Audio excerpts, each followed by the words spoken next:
Guys, we just got done filming JW's radio for tomorrow morning, so that's going to go up, and we do it on Friday morning. If you're familiar with all that, how that works, so we get the video uploaded in time.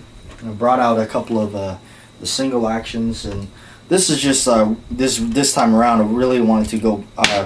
Lately, I've been focusing back on what this radio is all about, the JW's radio, and that's basically getting the news of the channel and going over the things that we've done throughout the week, the videos, and talking about them. And so in this case, we were bringing out the single actions of the range, and did a look at an Uberti El Patron. So we got a chance to look at one of those, which is for the most part it's the same, but it was nice to see a little bit of a difference between the Cimarrons that I like so much. So got that in there. Okay, back on. I had taken these, I had to put these back on ever since I glued them up in that one vlog, so they've gotten on there pretty good. Yeah, not bad. Could have taken down some material here and there, but I think it's all right. I'll work on it some other time. The one-piece grip, got them on there. Pretty cool. Pretty cool. In a sense, I thank Cimarron for not helping me out with the incident of the original broken grips, so I could make my own. Yeah, I will say that.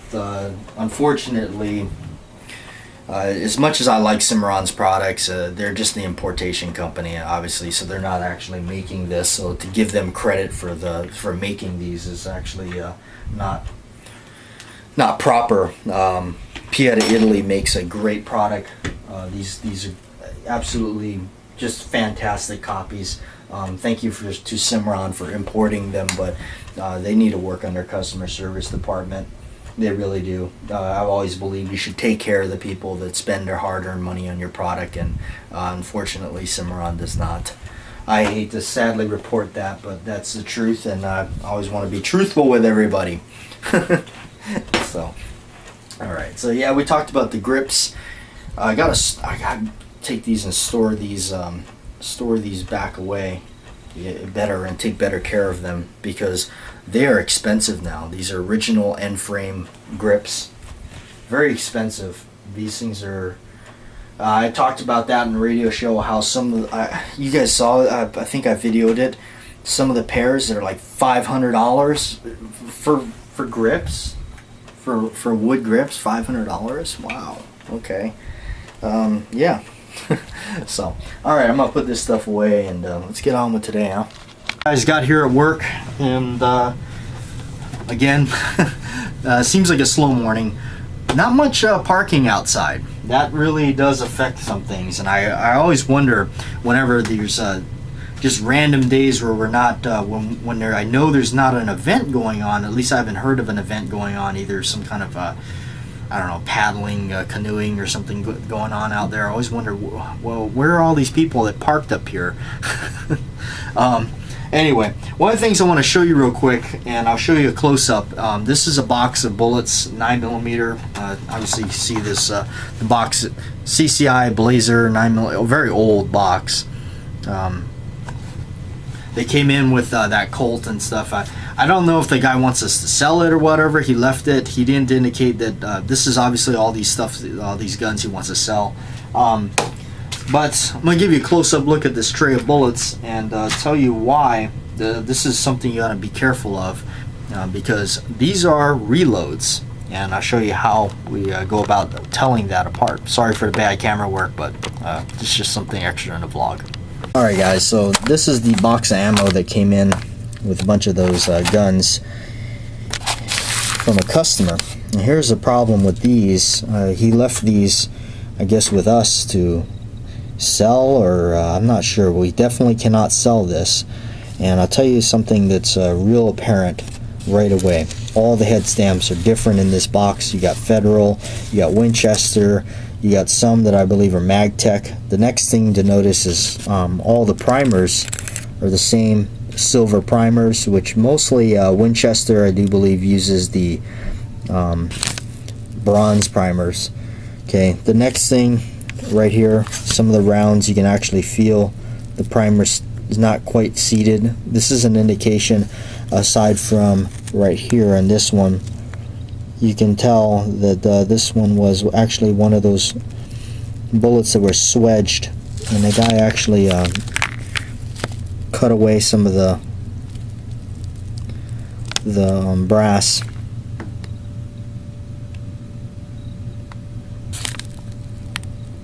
Trying to get it better light. You can see where he drilled it out or bored it out to get it to push that primer in. As a reloader, I'm familiar with that. This is basically a mix of reloads. You can even see it here on this one. See how it's kind of been bored out around the rim of the primer? That's because this was once swedged, and also the head stamp will tell you that too. You get familiar with, as you're reloading, a lot of these that are common in the ones that are swedged. So this is basically a bunch of reloads. We can't do much with it. You definitely can't sell this unless you have a special license or basically a liability license for it.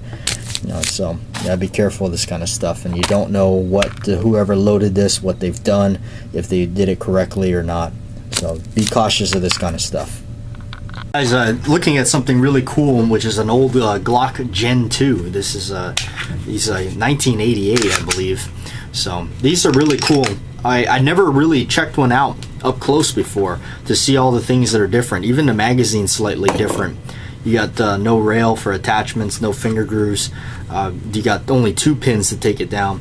As what I learned from an older guy that taught me a lot about guns and things. He always, one thing that stayed in my mind, and amongst a lot of things he told me and taught me, is check out stuff when you can get your hands on it and everything. Check it out, because this is how you widen the knowledge and know a little bit more about what you're into. And so this is really cool to be able to check this thing out. Taking out the internal parts, I've looked at it, looked at some of the things that were different. Really neat. So absolutely, if you ever get a chance, don't ever turn down the opportunity to check out something, especially if you've never looked at it before up close, or maybe you just saw it in a magazine. I've always heard about the earlier gen Glocks, but never actually checked one out. I'm glad I did. It definitely broadens the knowledge, and more about what you know all about guns, and knowing more about it is always key. And this was taught to me by an older guy that I learned a lot about guns from. So there, his message is again carrying on with me and checking out stuff that some of these other guns have. You know, I never got to see one up close, but now I have, and I actually like the way it feels better. But you know, of course my heart is with older guns, but should never turn your nose up on it to get a chance to check out something that you may not be able to see, because this is something you really can't see much of. These earlier gen Glocks are somewhat collectible and rare. Well, it's been a very interesting week at work. Another fella just walked in, and he's moving, and just really kind of left us and gave us this stuff. We'll figure something out to do with it. This is a lock box right here with a key. Looks like somebody actually tried to break into it. I don't know if we can do anything with that, but yeah. Oh man, that thing is heavy. We got some key locks here. We have quite a few of those, but sack of brass, 38 special. Some of this is actually aluminum casings, so that's useless. Can't reload that. But there is some brass casings in there, and again, he just kind of gave this stuff to us, so I reload 38, so I'll hang on to that. And a very old box of CCI CB long. Wow, very old. I haven't seen one of these for a long time. This is back, geez, I remember my dad had some of these laying around. So, but yeah, look at that. CB Long, yellow box, orange box, $3.29. Probably use that for the thumbnail for JW's radio. Make sure you go through this stuff real good because live round right there inside there. Fella must have forgot about it, but yep, gotta be careful. You gotta go through this stuff. Yep, there's one more. That's 2. Result of sorting through that bag of brass. We have 4 live rounds and 2 plastic jags for cleaning.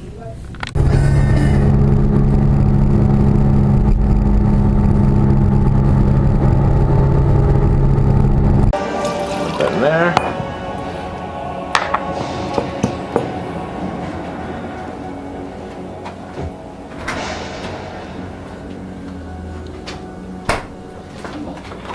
Sugar cubes? 1 sugar cube.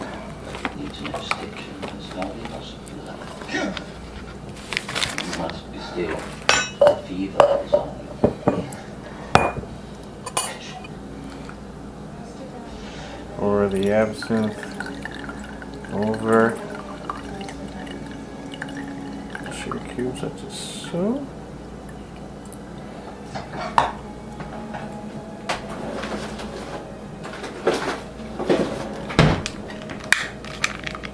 Well, this is quite an operation here.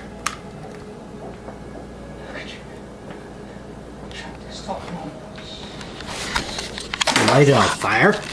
Yep. Burn out the alcohol and the sugar, caramelize it, once it's done on fire, and yeah, pour it and his victims were chosen by someone who chose him, by that very person who took the sky. Someone who knew where to dig. Say hello to the Green Fairy. that's what they call it.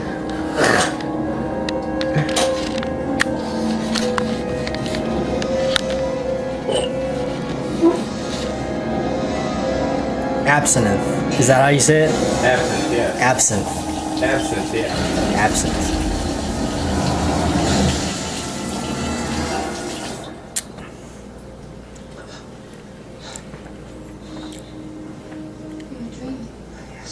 Tastes like licorice with a very bad aftertaste.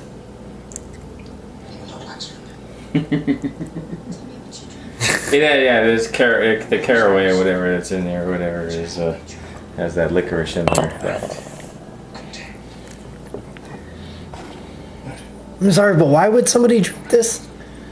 Same reason why someone would drink that crap you call wild turkey. What? This is derived from plants and ferment. You know, it's not your typical like yeast and things.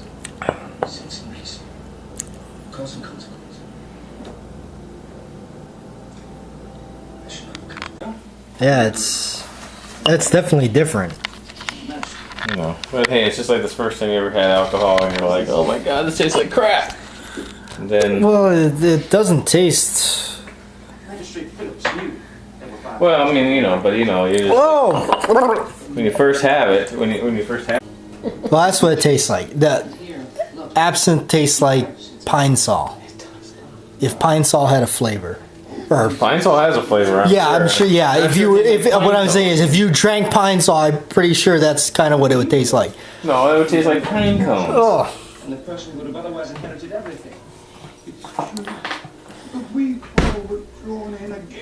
Tastes like licorice. Yummy licorice. I don't know. I don't want to go insane. Licorice from heaven. I feel like I'm gonna start screaming. I'm losing my mind. Well, I'll film it for you. No. Didn't say I have to post on YouTube, but you'll be like, okay, for the record, guys. Yeah, for the record, I'm losing my mind. Whoa! Whoa. I got one. This is. I don't know about that stuff. Come on, dude. It's too expensive for me not to. I know, that's the scene. You tell me it's $100 after the fact you made. Right? Try some more. Try some more. I did try it. Yeah, It but you tasted didn't fine. try enough of it. I tasted enough to know that I didn't do it wrong, and it doesn't. Pour taste yourself bad. a shot. I don't need to pour myself a shot. It was the servant. Come on. Finish it up. It tastes like. Quarrel over the new will. Jonathan Masbeth was summoned upstairs to bear witness. Here is the signature. It was his death warrant. The horseman. Close your eyes, open your mouth, think of France, and take it swift. At the bidding of someone who had power over I'm gonna throw up. someone who dug in the earth in the western woods and stole the skull. This is his collection. Sorry, there's a movie playing in the background. Get the Bookers. White label. That's my pick. Or that one. I don't know about that absinthe stuff. I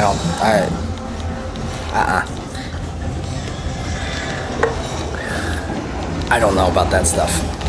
Gross.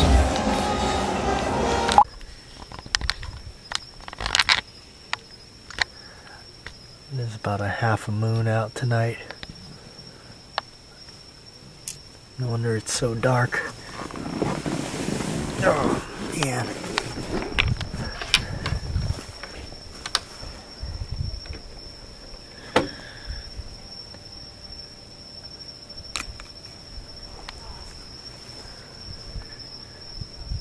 That is a dark sky.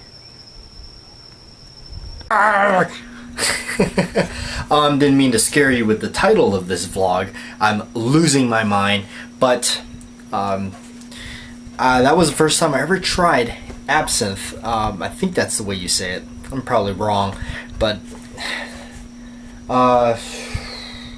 horrible. I'm sorry. Those of you that like it, those of you that enjoy it, that's fine. I will never drink that crap again. It's just gross. It tastes like chemicals to me. I'm sorry.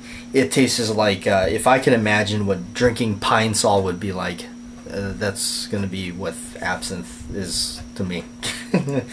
I've always, I was just intrigued by it, really, because I hear it's almost, I don't know, I'm sure there's a lot of other things associated with it, but I've heard so much about it, like where people, like, you drink it, you go insane, you see green fairies, I don't know, all kinds of stuff. But then again, I don't know, hopefully, I hope I don't have some weird dreams or something like that. Ooh. Anyway, absolutely hate it, won't ever do that again. Little box showed up today, and it really, what it is the beginning of my little shoe boots coloring endeavor. So this came from Shoe Stuff for Less. I bought this off of Amazon. It was $7, free shipping. Arrived like, what is this? I don't even know when. I just mentioned this in the vlogs like a few days ago. So here it is. Got it in the mail. Yes. 4 ounces of the stuff, $7.43, free shipping. They shipped it first class mail. That's what I'm talking about. Alright, cool. They took the initiative to wrap it up. Really, really nice. So this is definitely going to be a little project here. I can't wait to see how it turns out. Can I even get it out of here?